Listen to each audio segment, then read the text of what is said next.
Il est 10h50, c'est l'heure du fil info. Un bouclier tarifaire contre les hausses des prix de l'énergie, c'est l'annonce de Jean Castex après l'augmentation de 12,5% du prix du gaz au mois d'octobre. Il n'y aura pas d'autre envolée jusqu'en avril, promet le Premier ministre. Il assure aussi que la hausse de l'électricité sera limitée grâce à la baisse d'une taxe. Si c'est insuffisant, l'exécutif envisage une revalorisation du chèque énergie. Le nouveau mode de calcul de l'assurance chômage, il entre en vigueur aujourd'hui. C'est le volet le plus controversé de cette réforme. Les syndicats craignent que les demandeurs d'emploi alternant chômage et activité ne soient pénalisés financièrement. Ils ont déjà annoncé leur intention de déposer un recours devant le Conseil d'État.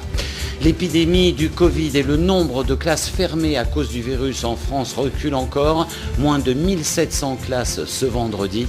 Il y en avait près de 700 de plus il y a tout juste une semaine, alors qu'à partir de lundi, les élèves de primaire des départements où le Covid circule le moins pourront abandonner le port du masque en classe.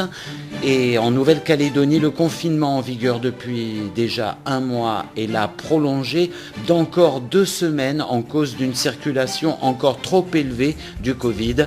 Il a fait près de 130 morts ces 3 dernières semaines. Fini la simple carte d'identité pour se rendre au Royaume-Uni depuis l'Union européenne et la Suisse. Il faut désormais un passeport. C'est une des dernières conséquences en date du Brexit. France Info.